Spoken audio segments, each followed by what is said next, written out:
Former military leader says it's time for younger Nigerians to lead the country. Presidency lambast critics over call for cabinet reshuffle.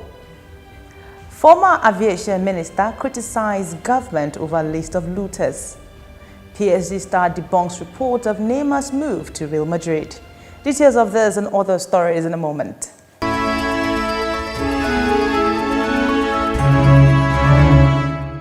Former military president Ibrahim Babangida says the older generation of Nigerian politicians should leave the stage for the younger ones. Babangida says his generation had overstayed in the corridor of power. The former military leader pointed this out when a new political movement called the New Nigeria Siasia visited him at his hilltop residence in Minna. The former military leader said he and other like minds propose handing over the country's leadership to younger people since 1989. He added that older generation must give way for the new one. Ibrahim Babangida asserts that young people should be supported to use their digital knowledge to move the country forward. The senior special assistant to the president on media and publicity, Garba Shehu, has criticized those faulting President Muhammadu Buhari for not changing his cabinet since 2015. Shehu's position is contained in an interview with newsmen recently. He said it was not a weakness on the part of the president for retaining the same set of people as his ministers since assumption of office. According to the special advisor to the president on media and publicity, those asking for the sack of the president's cabinet are driven by selfish motives. Former Minister of Aviation Femi Kayode says he is not surprised that his name is in the latest list of looters released by the presidency. In a statement, Fani Kayode insisted that he has not been convicted by any court of law. He labeled the allegations as nonsensical and utterly shameful as he described the government as weak. Fani Kayode explained that no looter list is complete without the names of President Muhammadu Buhari, Vice President Yemi Osinbajo, Rotimi Amechi, and other chieftain of the All Progressive Congress. The former aviation minister explained that the funds he's been accused of are house-to-house contributions made to Jonathan campaign by the party supporters. Former aide to ex-President Goodluck Jonathan, Reno Omokri, claims that President Muhammadu Buhari benefited from the alleged slush fund from the office of the former National Security Advisor, Colonel Sambo Dasuki. In an interview with the National Daily, the United States-based pastor maintains that most of the money alleged to have been stolen by the former National Security Advisor was used to protect very important persons, including President Muhammadu Buhari. Reno Omokri also faulted the federal government's choice of a secret trial of the former NSA, stressing that the former NSA should be trailed publicly. A former governor of Cross River State, Donald Duke, has declared that he is still a member of the People's Democratic Party. The ex-governor maintained that the Coalition for Nigeria movement, being championed by former President Olusegun Obasanjo, is not a political party.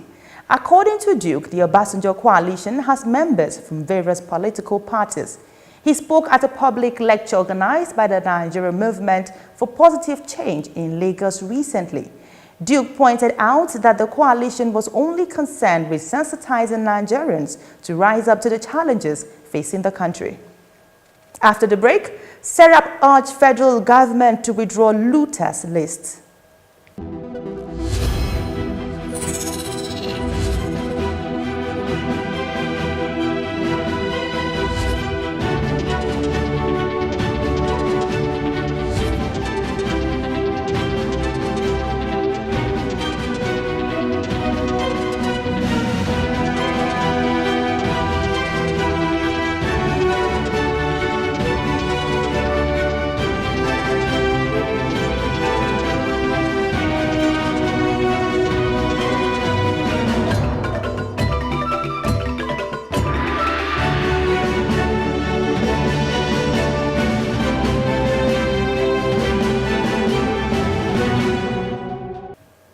Thanks for staying tuned.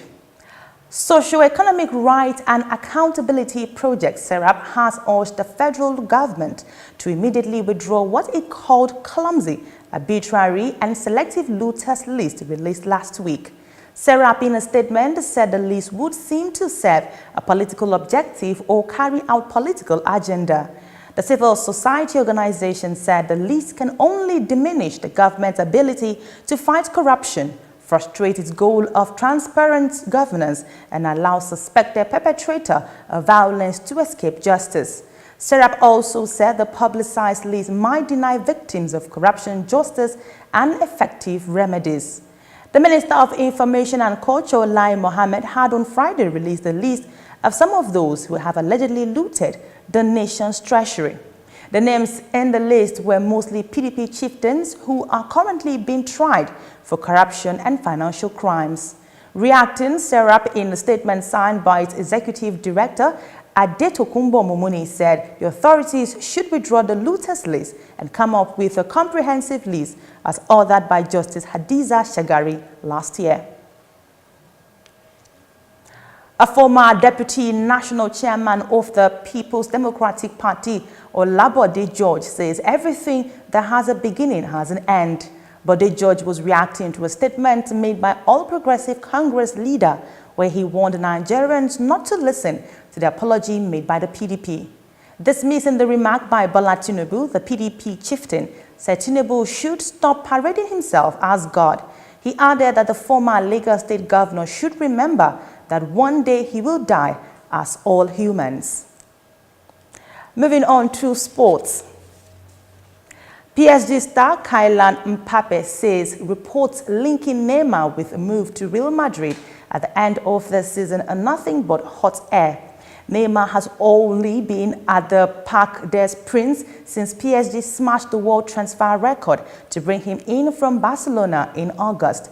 Madrid have continued to be linked with the Brazilian, but Mbappe is adamant it is all just speculations. Asked whether Neymar might leave, Mbappe told Telefoot it's nothing but hot air. He says Neymar sends me messages, gives me news. I wish him a good World Cup, but not to win it. And now to the foreign scene. The Chinese government said that tariffs on about $3 billion worth of U.S. imports are going into effect on Monday, hitting 128 products ranging from pork meat and fruit to steel pipes. It is the latest move in escalating tensions between the world's two largest economies, which some experts fear could turn into a trade war. Beijing says the new sanctions on 128 U.S. products are in response to President Donald Trump's economic measures against steel and aluminum imports from China. But Trump also has more measures in the works aimed specifically at China. The administration has said those tariffs will punish the Chinese aerospace, technology and machinery industries, but it hasn't announced which specific product will be hit. The tariffs also won't take effect right away. A U.S. fact sheet says the administration will take public comments for 30 days on the proposed action. To end the news, a recap of the major stories. Former military leader says it's time for younger Nigerians to lead the country.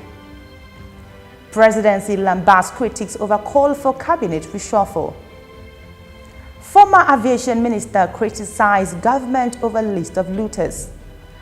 PSG star debunks reports of Neymar's move to Real Madrid. Remember that success is a magnet that attracts while failure repulses. I am Cynthia Agwell. Thanks for staying tuned and to have yourself a wonderful night.